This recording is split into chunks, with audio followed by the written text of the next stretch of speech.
welcome to this brand new edition of Global Lens on News9 Live with me, Neha Khanna. For well over a week now, the diplomatic tussle between India and Canada has been intensifying ever since Canadian Prime Minister Justin Trudeau accused India of being involved in the killing of Khalistani terrorist Hardeep Singh Nijjar in that country without sharing any credible evidence. Since day one, India has dismissed the allegations as absurd, politically motivated and driven by prejudice. Now, India's External Affairs Minister S. Jaishankar has set the record straight in no uncertain terms. Speaking at the Council for Foreign Relations in New York, Dr. Jaishankar said, India does not engage in such acts as a matter of policy. Significantly, he also drew attention to the issue of organized crime in Canada, particularly that which was linked to secessionist forces, violence and extremism. He also expressed concern about Canada's apparent willingness to tolerate such activities for political reasons. India has categorically rejected Canada's baseless allegations, emphasizing that the Trudeau administration has yet to provide any evidence to support its claim. In fact, Jaishankar has assured Canada that India will take action if it is provided with specific information about Nijjar's killing.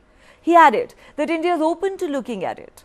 The foreign minister said, and I quote, "We told the Canadians this is not the government of India's policy. Secondly, we said if you have something specific, if you have something relevant, let us know. We're open to looking at it." He went on to say, the picture is not complete without the context. You also have to appreciate that in the last few years, Canada has seen a lot of organized crime relating to secessionist forces, violence and extremism. They're all very, very deeply mixed up.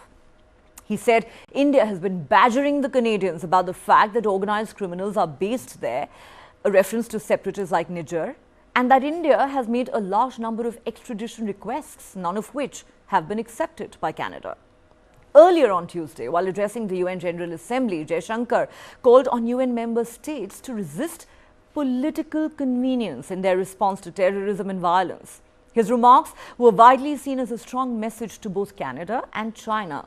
He added, respect for territorial integrity and non-interference in internal affairs cannot be exercises in cherry picking. The era of a few nations setting the agenda for the rest of the world is over. Remember, in recent days, the Indian government has flagged what it's termed as politically condoned hate crimes and criminal violence in Canada, a country which is home to a large and politically influential Sikh community, which is expected to play a major role in that country's next general election in 2025. Meanwhile, the Canadian envoy to the United Nations in his address to the General Assembly said, and I quote, "We cannot bend the rules of state-to-state relations for political expediency because we've seen and continue to see the extent to which democracies are under threat through various means of foreign interference." Let's now shift our focus to Indian agencies continuing crackdown on Khalistani elements. The National Investigation Agency today raided multiple locations across Punjab, Haryana, Delhi, Rajasthan, Uttarakhand and Uttar Pradesh. Gangster-turned-terrorist Arsh Dala's aide, Sundar alias Jora, was arrested. NI maintains that Khalistani elements and gangsters based in other countries, particularly Canada, have been funding overground workers in India through Hawala channels for drugs, weapons as well as terror acts. Not only that, a link between the Khalistan movement and Pakistan's ISI has also come to the fore. ISI has been providing funds to intensify Khalistani and anti-India activities in Canada. As is well known, emboldened by their rising clout in Canada, pro-Khalistani extremists have been openly intimidating minority Hindus in that country. They've repeatedly threatened Indian diplomats and vandalized India's missions. Additionally, dossiers maintained by India's intelligence agencies show that Punjab today suffers heavily because of extortion rackets run from Canada. Gangsters based in Canada bring drugs from Pakistan through drones and sell them across Punjab. A part of this money goes right back to these Khalistani extremists in Canada. Also, the targeted killings of Sikhs, Hindus and Christians in Punjab since 2016 were the handiwork of Hardeep Singh Nijjar and his allies. And these elements have given calls for balkanization of India. But guess what? Canada has not acted in a single case. And there is yet another report that paints a very grim picture of how these pro-Khalistan extremists in Canada have been luring gullible Sikh youth by sponsoring their visas with the sole objective of using them to carry out their agenda on Canadian soil. Men like Nijjar have been involved in these activities. They came out with a novel idea of sponsoring gullible Sikh youth from Punjab for medium-skilled jobs like those of plumbers, truck drivers and religious work at Gurudwaras controlled by them. And then they exploit these young men and make them participate in anti-India protests and conduct radical religious congregations. They also identify Indian students in Canada who are finding it difficult to sustain themselves and need support in terms of sundry jobs and shelter. Illegal immigrants in Canada who do not have jobs are the most susceptible. This human trafficking channel run by pro-Khalistani extremists remains undisrupted under the very nose of Canadian agencies, even though that country claims it is very sensitive to human trafficking. The question we're asking on Global Lens tonight is this.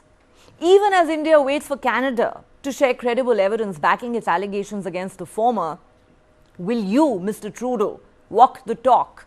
Stop condoning terrorism and secessionism and begin cracking down on anti-India, extremist and violent forces that have been operating from Canadian soil for decades with total impunity.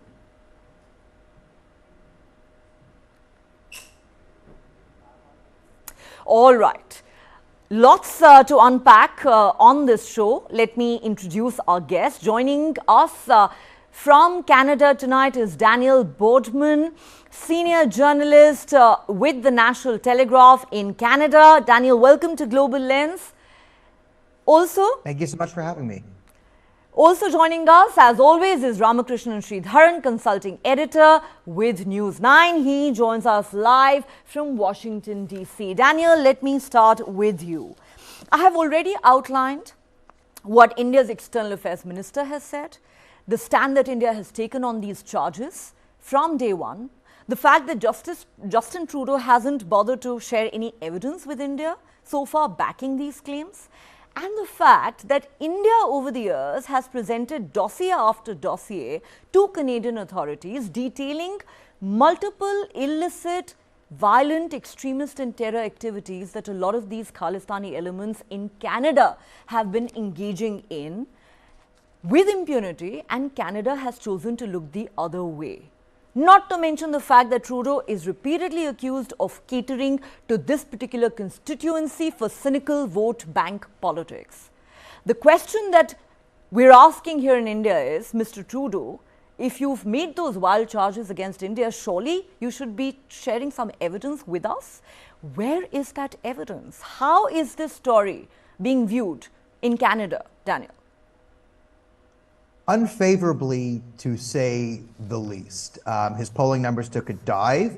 The only thing that's saving him from this story in Canada is another monumental screw up on his part when his party invited a literal Nazi who fought in the Waffen-SS to Parliament, gave him a standing ovation. At the same time, Volodymyr Zelensky was visiting. They didn't vet this guy. And then he denied it, said, oh, it's just Russian disinformation, the thing you saw with your own eyes. And then the Liberals started to say, you know what? Let's just strike this one from the record. They did that on Yom Kippur, a Jewish holiday, so where Jews couldn't participate. And then the next day, the speaker resigned, and Justin Trudeau still doesn't take responsibility for bringing in a literal Nazi. And remember, Justin Trudeau is very fond of calling anyone who doesn't support him alt-right, far-right, neo-Nazis, like the trucker protest. So there's a new scandal that's taken over Canada for Justin Trudeau's incompetence. But to this scandal, it's not well received. Canadians love to be seen as America's polite younger brother. They're the crazy ones. We're the reasonable ones. Everyone loves us. When Americans travel, they put Canadian flags on their backpack because we're so loved.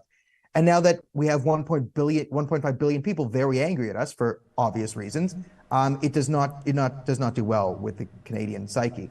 And the rant, or I call it a rant. What you did off the top, it's like a rant I've been doing for 5 years on trying to expose this, the Khalistani gang violence and all this and the support of it.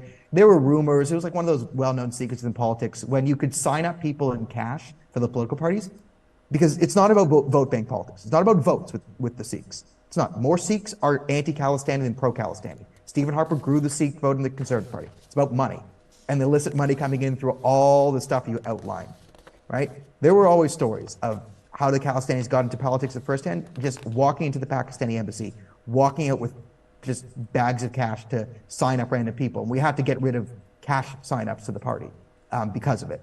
So this has been a long-standing problem. And it's not just an Indian problem. This is where I get so incredibly frustrated. It's not Canada doing nothing to help India, which it is. It's Canada doing nothing to help Canada. The Khalistani movement is the biggest, the Khalistani extremists are the worst terrorists in Canadian history. Their India bombing is the worst terrorist attack in Canadian history.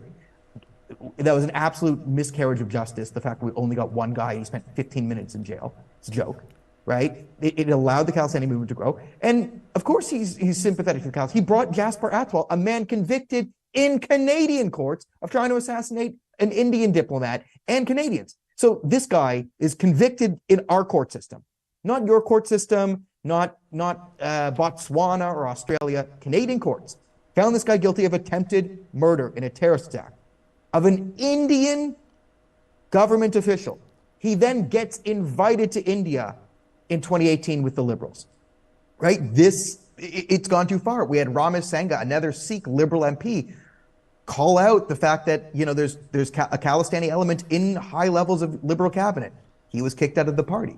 So we've had this going on for years and years, and I get so frustrated with the Liberals who pretend they're the great purveyors of diversity, equity, inclusion, and they're there to protect all the minorities from the evil hate speech and whatever, except when it gets difficult, because Hindus in Canada have been under siege from the Khalistanis for years and we've done nothing. This is a Canadian problem.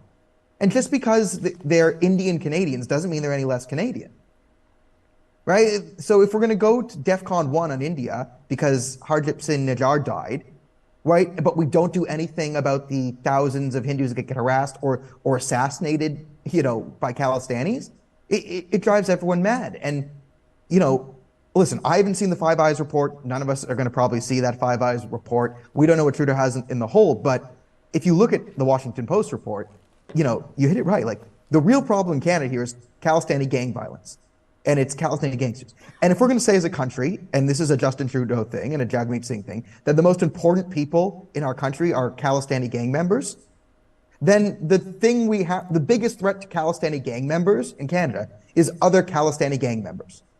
So we have three scenarios of what might have happened. Either Canada it was a gang hit of a rival gang. India had nothing to do with it. This is all a nothing burger. This is just ideological infiltration of the Khalistani and the Islamist movement and the anti-India stuff within these parties festering, and we screwed up big time.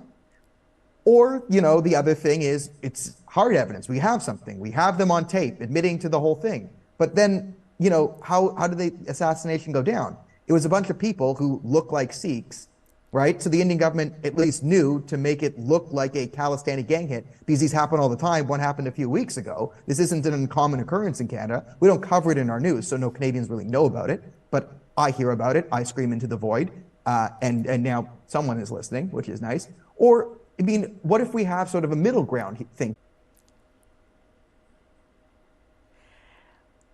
All right. We seem to have lost that link to Daniel there. We will go back to him in just a moment as soon as the link is back up. Let me now go across to Shri at this point. Shri, a very candid Daniel there expressing his frustration as a Canadian, saying that, it is embarrassing and frustrating if Canada has come to a point where a bunch of pro-Khalistan extremists have become so important in that country's polity that the Prime Minister, in a sense, acts in a way that would suggest that he's almost shielding them while messing with a country like India? So Daniel used a very powerful phrase, Neha. He said, reporters like him who have been writing on the Khalistan terrorists in Canada and their activities, and how from espousing a Khalistani statehood, they have actually gone into gang activities, which includes, trading in arms, drugs, prostitution, hired guns for murder, all kinds of activities. He's saying that people like him, the journalists like him, are screaming into a void, which is heartbreaking, because this is a huge issue which Canada is facing. And the fact that the political establishment there, has taken no cognizance of it. And even their own journalists, well-minded journalists who are doing factual, objective reporting, they are not being heard. it's all falling on deaf ears. So this is truly, truly tragic for the sake of Canada, Neha. It is no secret that some of the most violent gangs are to be found in British Columbia or Vancouver in specific, which is the biggest city. There are many gangs that operate there, and most of them are, breakaways and factions of older gangs. And we have new gang members killing the older bosses. There are so many such cases. It is all well documented. There are academic research that have happened on it. There are reports which have been presented. So it's not as if the Canadian government is not aware of these issues or what really these so-called Khalistanis are up to. It is simply boggles my mind that Canada has not been able to address this.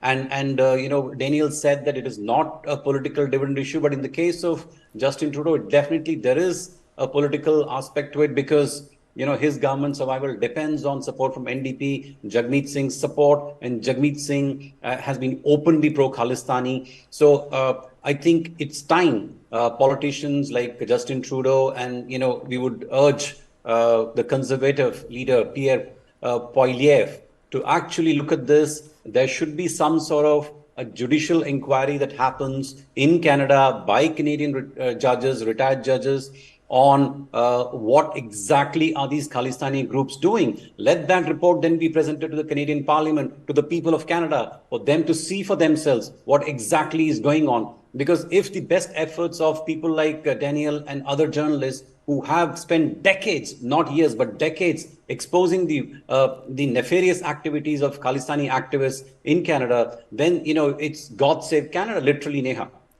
Absolutely. And what Justin Trudeau doesn't realize is that he is doing more damage to Canada than to India. And our external affairs minister made it abundantly clear in New York yesterday that these double standards and cherry picking when it comes to matters of territorial integrity are not going to wash anymore. We live in a different world now. Daniel is back with us. Daniel, we'd lost your link there momentarily. I know.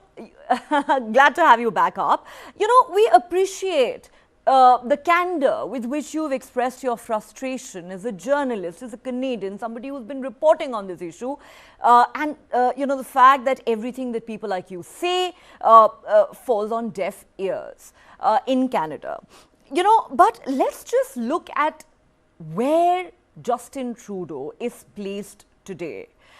His approval ratings are plummeting by the day, as you mentioned. There was a poll recently which said that if an election were to be held in Canada today, the principal opposition leader would have a landslide win. Trudeau, in the last few weeks alone, has managed to antagonize India, the Jews, Poland, because of the fact that one Nazi was honored in the Canadian Parliament, no less, and Canadian Muslims. And I'm sure that there are other names that I am forgetting to mention right now. He is being seen increasingly as an apologist for terrorists and secessionist forces. And there are many commentators, not just in India, but in the West too, Daniel, who believe that not only has Trudeau cut a very sorry figure with what he's done, having dealt a body blow to India-Canada ties with the reckless manner in which he's acted, but he looks increasingly like a lonely man on the global stage today. We're talking about the Five Eyes intelligence sharing, but there are many who are saying all that countries like the US have done is to issue boilerplate statements. Nobody's really rushed to Trudeau's defense. Do you believe that Trudeau is a man who is increasingly isolated today, both globally and domestically? And where do you think he is going with this? Okay, the answer, yes and yes on the isolation. Where do I think Justin Trudeau is going with this? No one can understand Justin Trudeau's motivations or whatever. So I don't even try. It's a pathway towards insanity. But this isn't new. I mean, Justin Trudeau's been heavily isolated on the global stage. There's always the clips of him at the UN and no one wants to shake his hand. He's off there. And I think this is a decent crash course in geopolitics and what you can call wokeness, because I guess that's a term everyone knows, sort of far left progressive ideology. It doesn't jive. In order to be a good ally, you have to be a strong country. And then if you keep yourself strong, you can then help your allies. But Justin Trudeau, instead of, upping Canadian manufacturing, getting our resources to market, leveraging trade and relations with different countries, he's going around sort of enforcing progressive values on a global stage, which is great if you're a sociology university professor and this is your life's goal, but it's not great if you're kind of a regular person. And we've seen sort of where like the rubber hits the road with him.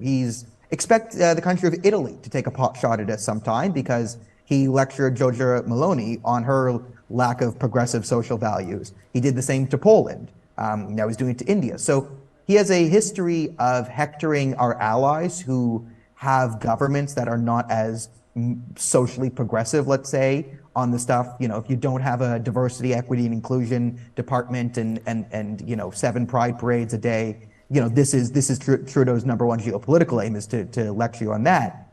But this isn't good politics at all. This isn't good geopolitics. You should be hard on your enemies and, nice to your allies. Instead, we're hard on our allies and soft on our enemies. From the CCP in China, the Khalistani terrorism isn't the only type he's enabled. The second worst terrorist attack in Canadian history was the downing of flight PS-752 by the IRGC in the Islamic Republic. Trudeau used taxpayer dollars to defend the Iranian government in court against Canadian citizens that were murdered. A friend of mine, Mehrzad, who lost his son on that flight, walked all the way from Toronto to Ottawa to meet with the Prime Minister. He promised he would list the IRGC in its entirety as a terrorist organization in our country. He told Mehrzad, hey, you know what? In order to make us do this, just, be quiet for a bit, stop tweeting, and then go home. So when he had the international media on him, Mehrzad thought, oh, good, I got a promise from the Prime Minister. He's finally going to, get some justice for my murdered son by this terrorist group. And then he left Ottawa, he left the cameras, and Justin Trudeau did nothing. So this is a man who is soft on terrorism, invited Joshua Boyle, gave Omar Carter $10.5 million, and had the audacity to manipulate and lie to a grieving father who had just walked across the country to meet with him. This is Justin Trudeau. So of course this guy's increasingly isolated. The Speaker of the House just went, he's thrown everyone under the bus he can. He never takes responsibility for his actions. And in fact, he ended up, far from apologizing for honoring a Nazi, he ended up blaming it on Russia, calling it Russian propaganda. What does Russia have to do with the Canadian Parliament honoring a Nazi? I mean, this is a new thing we have in the West where the political left will kind of silence a lot of criticism as like Russian disinformation. We get so polarized in the West, everything becomes left and right. Okay, the Russia is now right, Ukraine is left. Like I'm pro-Ukraine sovereignty. Like I'm old school sort of conservative. Like I don't think we should allow Russian aggression. Call me crazy for agreeing with Ronald Reagan on a lot of things. But this is just a thing Justin Trudeau's been saying. You're alt-right, you're neo-Nazis, doctors are tax cheats, farmers are tax cheats. It's a cult of personality that's left. It's just Justin Trudeau's cult of personality. And unfortunately, the largest membership group of the cult of personality is mainstream Canadian journalists. So that's helped prop him up. But he's so isolated and narcissistic and just compulsively immature that it doesn't even surprise Canadians at this point, the levels to which he'll draw. Something we all saw with our own eyes, he called Russian disinformation. And it just makes a joke. He embarrassed Volodymyr Zelensky. He undermined the Ukrainian war effort. The guy has to go. But he's so narcissistic and Jagmeet Singh so ideologically hardline. I mean, this is Jagmeet Singh's greatest week ever. Like, he's like, great, we get to start a fight with India. He's over the moon, so he's not going to want to leave anytime soon. And Trudeau probably won't want to leave anytime soon because I think he likes being the leader. He might step down in 2025 because he did 10 years and he's tired and he's the greatest guy ever. But I mean, it's just an absolute disaster within Canadian politics right now, and it's getting worse and worse and worse by the day. And I'm sorry, India, that you have to deal with Justin Trudeau, but just think of what we have to deal with. For the last 8 years. I love your candor. I have to say that, Daniel, really. And trust me, I'm no apologist for Russia, but the least that Justin Trudeau could have done for Nazigate is to have offered an apology. The man hasn't done that. Yeah. Let's be very clear. Yes, the Speaker has resigned. Justin Trudeau called it deeply embarrassing. I don't think he's offered an apology. But, looking at the larger picture, Daniel, you are talking about his growing unpopularity and isolation. Let me ask you this question. In fact, it's interesting. I also read an editorial whose headline was, "Walk away, Trudeau, Canada's love affair with you is over." We'll have to, of course, wait perhaps till 2025 to find out if Canada's love affair with Justin Trudeau is well and truly over. But coming back to geopolitics and the diplomatic fallout that this has had on India-Canada ties, you know, there are many foreign policy analysts, Daniel, who are saying that Justin Trudeau has messed with the wrong country at the wrong time over the wrong issue. Apart from the fact that India is, of course, the world's largest democracy, you know, we have strong credentials today as, you know, an upholder of not just democratic values, but as, you know, a bridge builder, a country that can bring, you know, various divisive forces together, as we saw with the recent stupendous success of the G20 summit, how we managed to bring the West and Russia and China all on the same page. India has a growing global stature. There are countries like the United States who are going out of their way to woo India today, also because, of course, they see it as a countervailing force against China in Asia, in the Indo-Pacific. And then there are those who say, you know, this isn't really an India-Canada problem. This is an India-Justin Trudeau problem. You know, would it be facetious to say that this will all go away if Justin Trudeau were to be voted out of office tomorrow? How big a blow is this for India-Canada ties, and where do they go from here, Daniel, in your view?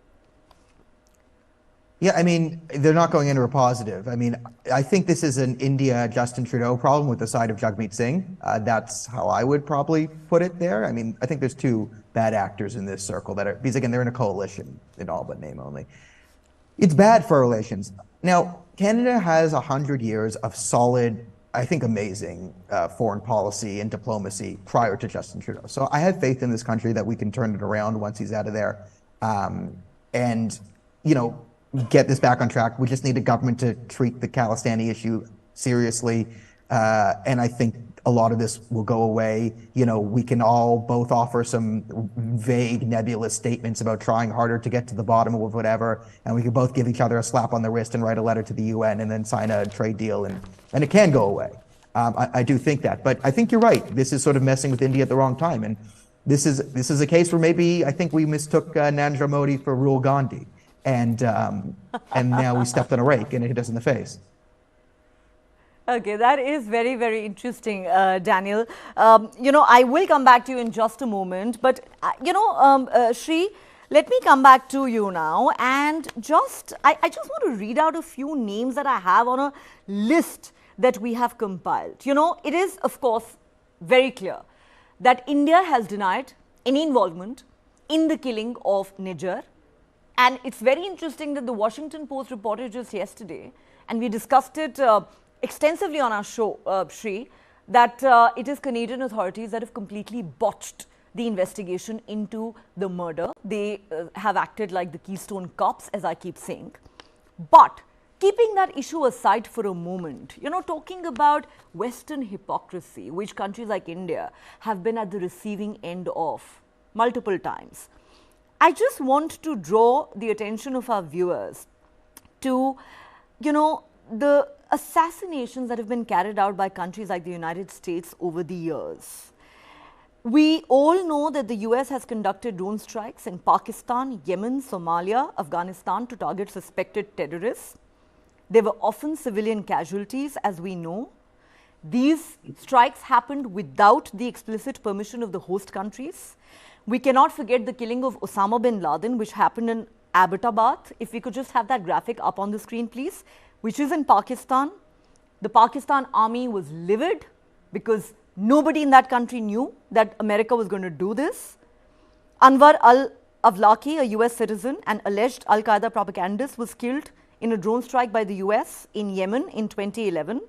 Abu Bakr al-Baghdadi, leader of ISIS, was killed in Syria by US Special Forces in 2019.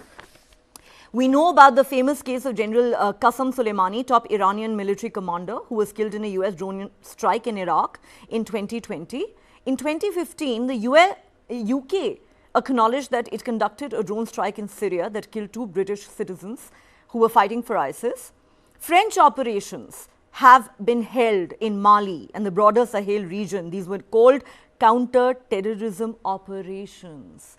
So when these countries, the Fair Eyes countries, tell somebody that they are deeply concerned about these assassinations being carried out, you know, I mean, surely they need to look within before they express deep concern about what's happening elsewhere, pointing fingers at another country. No, that is the point, isn't it, Neha? The Western hypocrisy when it comes to this issue of terrorism.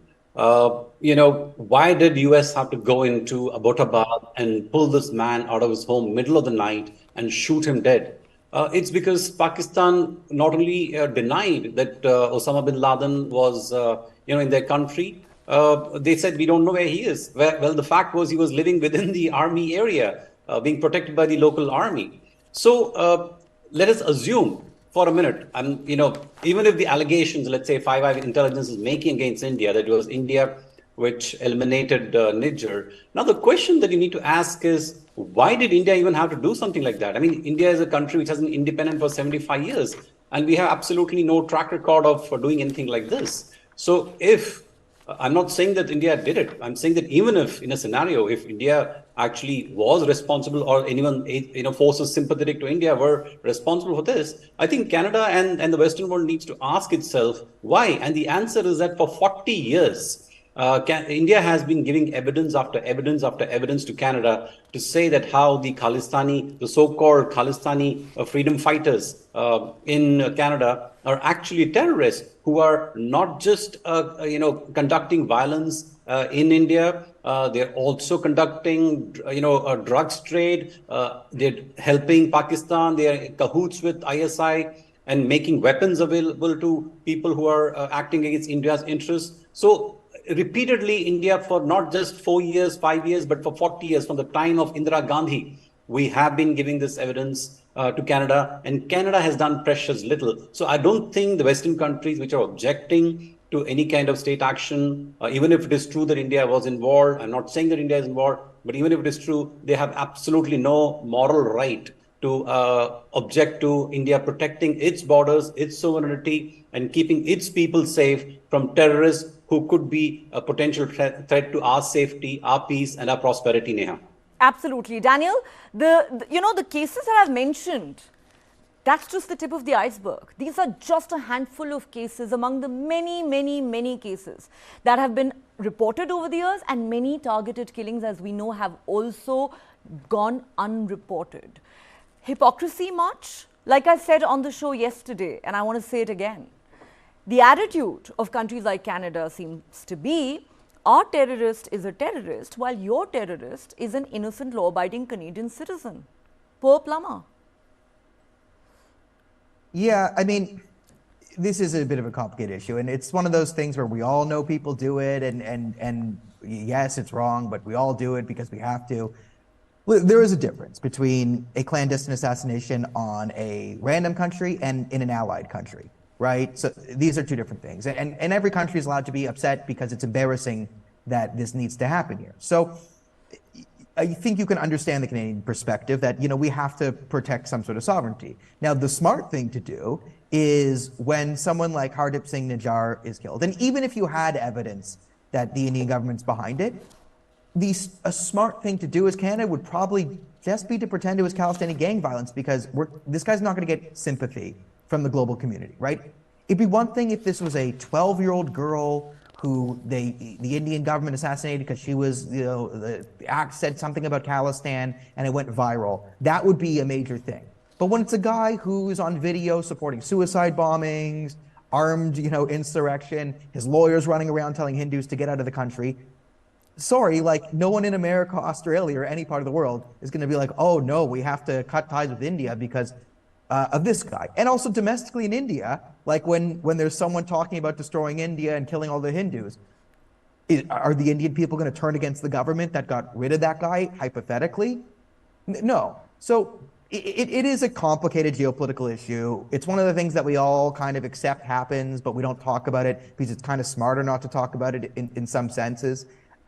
But we are led by Justin Trudeau and Jagmeet Singh, so we're going to do the stupidest possible thing we can, and we're going to start a diplomatic row over a guy who is either killed in a Khalistani gang violence or killed by the Indian government pretending to be Khalistani gang violence because we have a rampant problem of Khalistani gang violence. Either way, the big problem in Canada, you boil it down, it's Khalistani gang violence. And if we're going to say that the people we must protect in Canada are the Khalistani gangsters, well, let's do something about the Khalistani gangsters who are trying to kill them. And that's where it gets back to. So, yeah, listen, there's hypocrisy for every country in foreign policy. All countries act in their own self-interest and the interests of their people. That's what you expect them to do. And they have special rules for themselves and different rules for other people. It is what it is. It would be nice if we could all get along and North Korea wasn't crazy and the Islamic Republic of Iran wasn't trying to take over the world. It would be nice to live in that world, but we live in a more complicated world, and managing these alliances takes some skill. And I don't really think Canada has enough, let's say, diplomatic skill in what remains of the corpse of the Liberal Party to fix this situation. So listen, I understand the hypocrisy, but if we get into it, India's been hypocritical geopolitically, China's been, Australia's been. It's just the nature of countries existing, having, in your case, 1.5 billion people managing these things in different alliances. So I get it. You can always point out the hypocrisies. And yes, Western nations are more likely to give other Western nations the benefit of the doubt over India. And that can rightfully be a bit maddening when you're on the other side of it. But the real issues here is the extremism and the ideological anti-India sentiment that's growing throughout our institutions. That's I think where the real problem is, and we can get into esoteric conversations about clandestine foreign operations. But at the end of the day, each country is going to do what they want to do, and it would be better if we could solve this diplomatically. It would be better if we extradited Hardeep Singh Nijjar to face crime. It would be better if we had cracked on him for all his sort of kill stuff. But such is the state of modern Canada that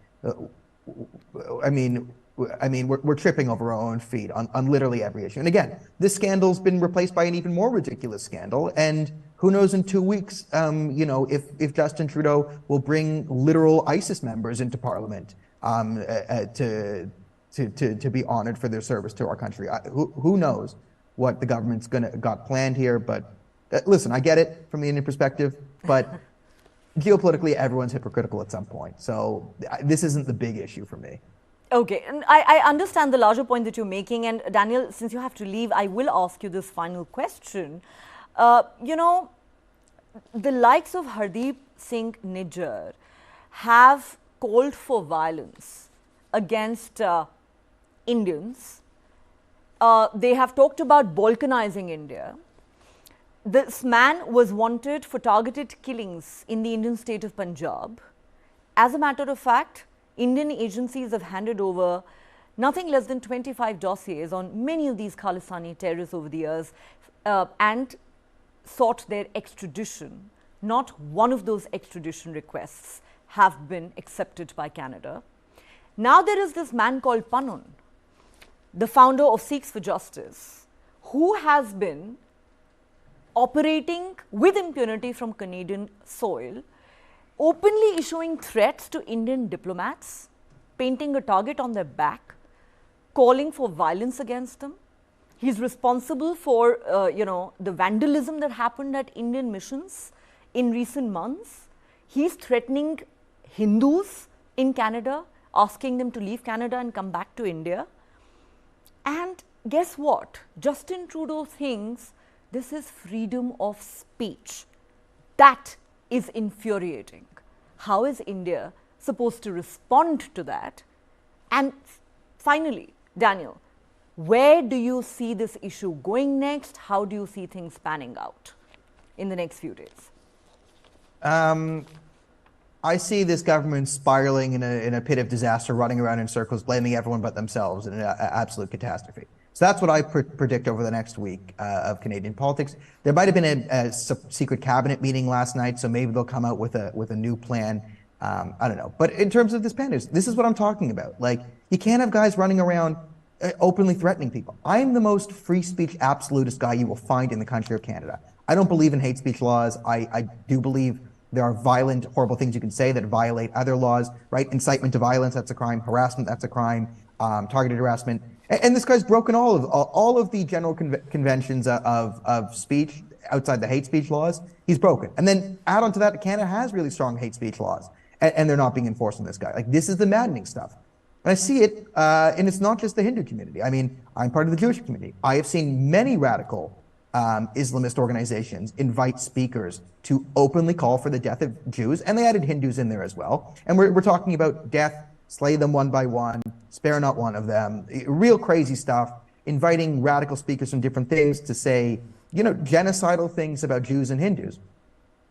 Never once has the government taken any action. In fact, when activists and journalists raise awareness of these various things, we're often called far-right, extremist, Islamophobic, racist, for bringing up the concerns of these other communities. So in my view, in my opinion, since 2015, Canada has been a culture where there is a tacit endorsement of extremism and violence along those lines. And it's not healthy for the country. And it's been cancerous inside Canada. It's been a cancer in Canada, but now it's a metastatic tumor. It's metastasized. It's gone out of our country. It is now bringing us foreign problems with India. And there are other governments that are not going to like, because there are extremist elements. And if they're allowed to flourish, extremists will flourish where they want to flourish. And Canada is a very easy place. If you're an extremist and you don't speak English, right, and you want to go on TV and kill, and say, these people, let's get them, let's do violence, Canada's the place to be. We're going to do nothing about it under Justin Trudeau. It's an open base for violence and extremism, as long as it's not sort of a center-right Western type of extremism. No traditional, Christian groups can go out and say kill. But if you're part of what the Liberals will perceive as a minority, you can threaten and harass any other minority you want, because the Canadian media won't want to get into the nitty-gritty details of what is a Hindu thing, what is Khalistani, the Tamil Tigers, all this stuff. We are too sort of afraid to have these conversations, that it's allowed extremism to flourish in this vacuum of Again, like I keep saying, extremely candid of you. I really appreciate that, Daniel. But before I go back to Sri, final question to you. What will it take for India-Canada ties to come back on track? They've really taken a hit. Some say they've hit rock bottom. Would you agree? An election of a new prime minister. It's an election of a new prime minister. It's going to be bad, and with Justin and Jagmeet, it's going to be bad. And sorry, if you can ride it out with us as a country, we'd appreciate that. And then once these two ding-dongs are gone, it should improve. Absolutely. I wish Justin Trudeau would remember that this is not how friendly countries behave with each other. This is not how two democracies behave with each other. But on that note, Daniel Boatman, it's been an absolute pleasure having you on the show. Thank you so much for your time and very, very candid perspective on this issue. Thanks so much for having me. I'm happy to come back anytime. Well, I look forward to having you in the studio next time. And I can assure you the visa won't be a problem, Daniel. All right. I'm going to get that couch ready. Okay, he wants cash. All right, Daniel. I said couch. I said that couch. I said sorry, did you say couch? Yeah. Sorry, I heard that in. But if you want to give me a big bag of cash too, I will accept it. You wouldn't mind that terribly, though, would you? All right, Daniel, thank you so much for joining us on Global Lens tonight. Thank you. Sri, let me come back to you. You were raising your hand at that time. We needed to let Daniel go, so I needed to put that last question to him. Please go ahead, make your point.